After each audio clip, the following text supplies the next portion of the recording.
22 जनवरी को होने वाली प्राण प्रतिष्ठा रामलला की मूर्ति हुई गर्भगृह में प्रवेश और इससे जुड़ी हुई कई बातें सामने आ रही हैं। भगवान राम की जो मूर्ति है वो कितनी बड़ी है और प्राण प्रतिष्ठा के दौरान कितने लोग वहाँ रहेंगे और भगवान राम की आँखों में पट्टी क्यों बांधी जाती है। यदि किसी मूर्ति की प्राण प्रतिष्ठा होती है उसके पहले उनकी आँखों में पट्टी क्यों बांधी जाती है, इसी के बारे में आज मैं आप लोगों को इस वीडियो के माध्यम से बताने जा रही हूँ। आइए जानते हैं श्री राम जी की मूर्ति की आँखों में पट्टी क्यों बंधी है। प्राण प्रतिष्ठा से पहले गर्भगृह में मूर्ति पहुँच चुकी है, सारी तैयारियां हो चुकी हैं। 16 जनवरी से 22 जनवरी तक भगवान राम की प्राण प्रतिष्ठा के लिए कार्यक्रम चल रहे हैं। प्राण प्रतिष्ठा 22 जनवरी को होनी है, लेकिन 16 से 22 तक के ऐसे बहुत सारे कार्यक्रम हैं जो भगवान राम की मूर्ति गर्भगृह में प्रवेश करना, हवन करना, जल यात्रा निकालना, ऐसे बहुत सारे कार्यक्रम हैं जो अयोध्या में चल रहे हैं। तो प्राण प्रतिष्ठा के बाद क्यों हटाई जाएगी पट्टी और क्यों बंधी हुई है पट्टी, मैं इसके बारे में आप लोगों को अपने वीडियो के माध्यम से बताने जा रही हूँ। अयोध्या में राम मंदिर में भगवान की मूर्ति को उनके आसन पर स्थापित कर दिया गया है, जो कि गर्भगृह में स्थापित किया गया है। प्राण प्रतिष्ठा मूर्ति की आंखों को ढका रखा गया है। जो मूर्ति की आंख है भगवान राम की, उनको पट्टी बांधकर रखा गया है। यह पट्टी जो है 22 जनवरी को पर्दा हटाया जाएगा। मूर्ति में चेहरे पर पर्दा रखने की प्राचीन धार्मिक परंपरा है। मूर्ति कोई भी हो उसमें यह हमारे हिंदू शास्त्र की, हमारी हिंदू परंपरा की यह प्राचीन परंपरा है कि यदि किसी मूर्ति की स्थापना होती है या भगवान का प्रसाद के समय जब हम भगवान का भोग लगाते हैं उस समय एक पर्दा डाल दिया जाता है। ये एक हिंदू धर्म की पारंपरिक परंपरा है। इसके कई कारण बताए जाते हैं। उत्तर प्रदेश के अयोध्या में निर्माणाधीन राम मंदिर में भगवान राम की मूर्ति को उनके आसन पर स्थापित कर दिया गया है। हालांकि भगवान की मूर्त की आँखों को ढक कर रखा गया है। यह 22 जनवरी को प्राण प्रतिष्ठा के बाद ही उनके चेहरे से यह पर्दा हटेगा।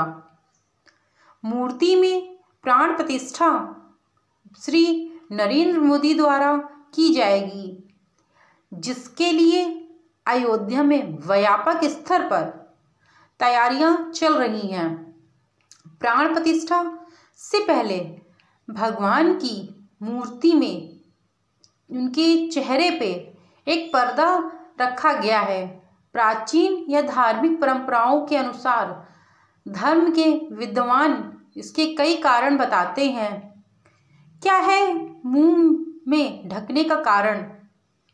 मंदिर में भगवान की मूर्त के कई अनुष्ठान होते हैं। भगवान की प्रतिमा की स्थापना के बाद उसमें उनकी प्राण प्रतिष्ठा की जाती है। जब तक प्राण प्रतिष्ठा न हो जाए तब तक मूर्त का चेहरा पर्दे से ढका रखा जाता है। इसके कई धार्मिक कारण बताए जा रहे हैं। दरअसल आँखों को भगवान के संचारण का मार्ग माना जाता है। एक भक्त की और एक भगवान के बीच में जो आँखें होती हैं वह भक्ति भाव का संचारण बताया जा रहा है। कहा जाता है कि हृदय का संवाद आँखों के जरिए होता है। जब कोई भक्त अपनी हृदय की बात भगवान से कहता है वह अपनी आँखों के जरिए से कहता है। ऐसे में एक मान्यता है कि प्राण प्रतिष्ठा से पहले अगर भक्ति भाव से भरा हुआ कोई भी भक्त भगवान की आँखों में देर तक देख ले तो वह प्रेम के वशीभूत होकर उसके साथ ही चले जाएंगे। ऐसा कहा जा रहा है, यदि कोई व्यक्ति भगवान को अपनी दया भाव से, अपनी भक्ति भाव से भगवान को देख लेगा तो जो भगवान है वो उसके साथ खींचे चले जाएंगे, क्योंकि भगवान जो होते हैं वह भक्ति के भाव के भूखे होते हैं। इस वजह से प्राण प्रतिष्ठा के बाद ही भगवान की आँखों को देखने की अनुमति मिलती है। तब तक उनकी आँखों को ढक कर रखा जाता है। एक अन्य कारण में शास्त्र बताते हैं कि प्राण प्रतिष्ठा के समय शक्ति स्वरूप प्रकाश पुंज भगवान की मूरत में प्रवेश करता है। जब भगवान की प्राण प्रतिष्ठा होती है तो मूर्ति में जो एक प्रकाश, एक शक्ति, भगवान स्वयं उस मूर्ति में विराजमान होते हैं। एक कारण यह भी बताया जा रहा है कि यह तेजस्वी शक्ति आंखों के माध्यम से ही बाहर निकलती है। यह जो शक्ति है भगवान की, यह केवल आंख जो होती है उनके माध्यम से ही बाहर निकलती है। प्राण प्रतिष्ठा के बाद जब भगवान के नेत्र खोले जाते हैं तो उनकी आंखों से असीम शक्ति वाला तेज बाहर निकलता है। यही कारण है कि इस समय प्रभु को दर्पण दिखाया जाता। हिंदुओं के लिए 22 जनवरी बहुत ही मंगलकारी है। अयोध्या में श्री राम भगवान, मर्यादा पुरुषोत्तम राम भगवान जी की प्राण प्रतिष्ठा हो जाएगी।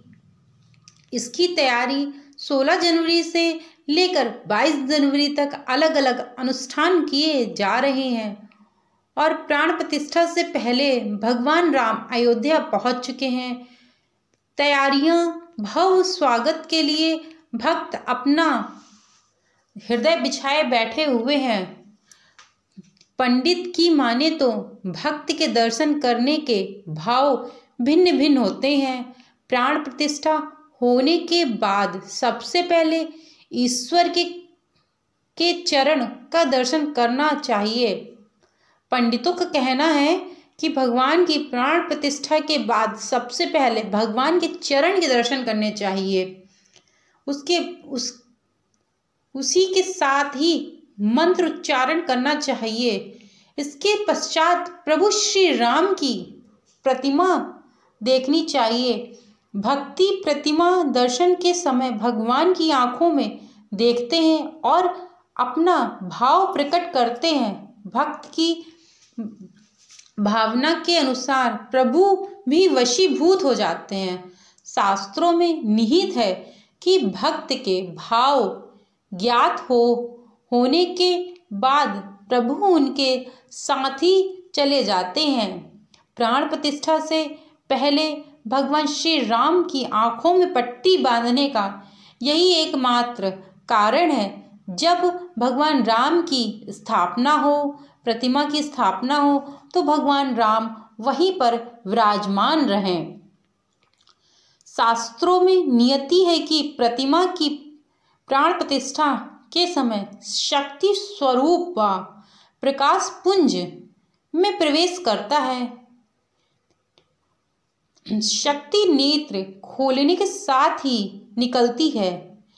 असीम शक्ति होने के साथ ही धर्मशास्त्रों की माने तो प्राण प्रतिष्ठा के बाद प्रभु देवी देवता अपनी आँखों को खोलते हैं तो एक बहुत बड़ा उनके अंदर से तेज निकलता है। इस समय प्रभु को दर्पण दिखाया जाता है। प्राण प्रतिष्ठा प्रतिमा से ही निकली तेजस्वी शक्ति दर्पण से टकराती है। इस असीम शक्ति से कांच टूट जाता है। शक्ति का अवतरण करना अति दुर्बल है। अतः नेत्र खोलने के समय देवी देवताओं को यही कारण है कि दर्पण दिखाया जाता है। भगवान राम अपनी अयोध्या, अपनी नगरी में पहुंच चुके हैं। अब कुछ ही समय शेष रह गया है। यहाँ तक कि आज 20 तारीख हो गई है, कल 21 है, परसों 22 है। 22 तारीख को इस समय के पहले ही भगवान राम की अयोध्या में प्राण प्रतिष्ठा हो चुकी होगी। भव्य पंडाल सज चुका है, जगह जगह रंगोलियां बन चुकी हैं। भगवान राम के आयोजन के लिए भक्तगण वहां पहुंच चुके हैं। ऐसा माना जा रहा है कि भगवान राम स्वयं ही वहां विराजमान हो जाएंगे, क्योंकि जब भी किसी मूर्ति की प्राण प्रतिष्ठा की जाती है तो उसमें भगवान का वास हो जाता है, भगवान वहां रहने लगते हैं। इसी कारण से अयोध्या में भगवान राम की प्राण प्रतिष्ठा हो रही है कि भगवान राम अपनी नगरी, अपने नगर, जहां उन्होंने जन्म लिया, कहते हैं ना, जब किसी व्यक्ति का जन्म जिस भूमि में हुआ हो वो वहां पहुंचता है तो उसको एक आनंद का भाव मिलता है। उसी प्रकार से जब भगवान राम अपनी नगरी, अपनी अयोध्या में रहेंगे तो उन भक्तों का कल्याण करेंगे। और भगवान सदैव, वैसे तो भगवान सदैव अपने भक्त के हृदय में विराजमान होते हैं, लेकिन इस समय जो महत्वपूर्ण है, भगवान राम की प्राण प्रतिष्ठा 22 जनवरी को होने वाली है। उसी दिन भगवान राम की आंखें खोल दी जाएंगी और उन्हें एक दर्पण दिखाया जाएगा। दर्पण दिखाने के बाद फिर भगवान 23 जनवरी से सभी के लिए दर्शन कर सकते हैं। 23 जनवरी को जाकर कोई भी व्यक्ति दर्शन कर सकता है, लेकिन 22 जनवरी तक केवल और केवल वही व्यक्ति गए हैं जिनका निमंत्रण जिनको दिया गया है। वैसे तो निमंत्रण पूरे देश को ही दिया गया है, घर घर में चावल का वितरण किया गया है, जगह जगह पे भगवान राम के गीत संगीत, जगह जगह आयोजन चल रहा है भगवान के भव्य स्वागत में। हर जगह, हर जिले में, हर जगह छोटा मोटा कोई ना कोई आयोजन इस समय चल रहा है, क्योंकि भगवान राम 500 वर्षों बाद अपनी नगरी अयोध्या वापस आ रहे हैं। इसलिए आप मेरे द्वारा दी गई जानकारी यदि आप लोगों को अच्छी लगी हो तो चैनल को लाइक, शेयर, सब्सक्राइब करना मत भूलिएगा। Thank you so much. और कमेंट में जय श्री राम अवश्य लिखिएगा।